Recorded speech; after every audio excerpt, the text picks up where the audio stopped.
Welcome back. Anti-Israel protests raging across the country this morning. Earlier, police moved in on the UCLA encampment and they made arrests. We saw people walking out handcuffed.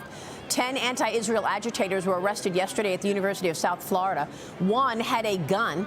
Police say many of them are not affiliated with the university. These are outside agitators. The University of Florida being praised for its response to the protests. A spokesperson writing this: the university is not a daycare, and we do not treat protesters like children. They knew the rules, they broke the rules, and they'll face the consequences. Governor Ron DeSantis warning that protesters could be expelled as well. Joining me now is Florida Congressman Michael Waltz, a member of the House Oversight, Armed Services, Foreign Affairs, and Intelligence Committees. He's also a retired Green Beret and retired National Guard colonel. Congressman, thanks very much for being here this morning. Your reaction? Thanks, Brett. Well, go Gators. And University of Florida, under former Senator Ben Sass's leadership, is not putting up with this, period. And the other students have rights, too. They paid good money to be there, and they're going to be able to go to school. You can protest, but you break the rules. The Florida State Troopers are going to come in and take care of business, and with the full support of the university leadership. And by the way, Maria, they made those arrests on Monday, and we haven't had any problems since. That is really good news. And once again, Ron DeSantis led very well here in this situation. I'm reading a troubling story right now, Congressman. It's about Huawei Technologies. Bloomberg is reporting that the Chinese telecom maker is the sole funder of optics competition on American universities. Huawei Technologies, the Chinese telecom giant, which of course has been blacklisted by the United States and is one of the tools of the CCP surveillance program, they are secretly funding cutting-edge research at American universities, including Harvard, through an independent Washington-based foundation. Why is this being kept secret, and what is your reaction to Huawei in business with Harvard? Well, sadly, it doesn't surprise me, Maria. And you look at these Ivy League universities, you look at their multi-billion-dollar endowments. For example, we know that China is the largest contributor to the University of Pennsylvania, which, gee, surprise, houses the Biden Center. And we, in the last administration and Congress, put laws forth that these universities have to report their foreign funding, and they're not doing it. Betsy DeVos led this effort. President Trump's education secretary. They're not doing it. At the end of the day, we have to follow the money because these universities are drunk on Chinese dollars and on Middle East dollars. We need to know where it's coming from, and we need to tax it, and we need to start shutting it down. Harvard's a hedge fund with classrooms with $54 billion under management at this point, and still loading these kids up with debt. And they're hiding it. So according to this Bloomberg story, Bloomberg says that it viewed a non-public document, and the Bloomberg reporters reviewed this document.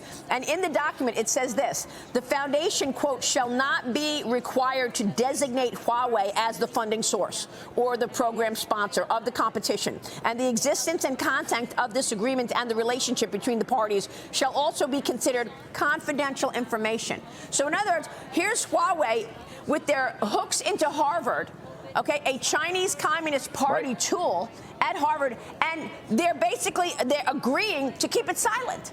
And it's a blacklisted company. Well, and remember, the head of Harvard's chemistry department was arrested for double dipping and taking NASA, National Science Foundation, DOD grants, getting nanotechnology research, and then going over and handing it over to the Chinese, taking $100,000 a month for teaching over there. I think we need to redefine what espionage is.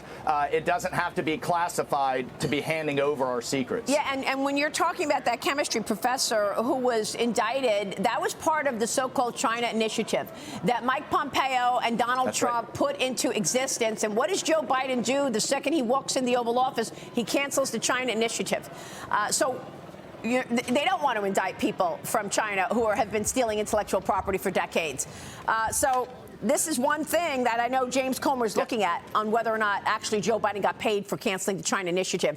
But I digress. The Biden administration is also considering bringing in some Palestinians as refugees, Congressman, as the Israel-Hamas war rages on. What is your reaction to Biden considering bringing Palestinian refugees into America to resettle here at this moment in time? Well, first, Maria, it's just completely asinine. I mean, these would be bringing Gazans out to the United States, number one. Number two, in order to get them here, they'll have to flow them through the Rafah crossing through Egypt. Now, I've been saying for months now, why aren't we putting more pressure on Egypt? If we're telling the Israelis they can't eliminate Hamas in Gaza until they move the civilians, why aren't the Egyptians, the Gulf Arab states, and others then setting up camps where they can control the situation for these civilians in the Sinai in Egypt? So, I mean, on the one hand, they're saying they can't do it. On the other hand, well, if we want to bring them here to the United States, they can. And just another thing, Maria, look, Hamas is watching, Iran is watching. If they believe they can turn world opinion against Israel by sitting fast and sacrificing their own people, and they're watching these protests, they think they're winning. Why should they negotiate, and why should they release hostages? Well, that was what I was going to ask. I mean, if we're going to bring people from Gaza into America now, doesn't that look like he's responding to these protesters? Does it look like he's giving in to these protesters? And doesn't that just spark even more pushback and protesting if they think, well, we just won, just like you said? Now, you questioned Defense Secretary Lloyd Austin yesterday on whether or not the world is safer under President Biden. Tell us about that. Yeah, I asked a simple question of Biden's defense secretary. Under his and Joe Biden's leadership, name me one part of the world that is safer on their watch. Not in Africa, where we've had 8 coups and pulling out of embassies. It's certainly not the Middle East, certainly not the South China Sea. Where? Point to me just one place. I'll give you all my time. You know what he said after stumbling? He said Europe, Maria. Europe was safer with World War III on Europe's doorstep. It was mind-blowing. And what about the U.S.? Are we safer today? Exactly. 300 people on the terrorist watch list, according to Biden's own FBI director, Chris Wray. Right. It's unbelievable. Congressman, thank you. We'll be watching your work. Congressman Michael Waltz joining us this morning. Stay with us. We'll be right back.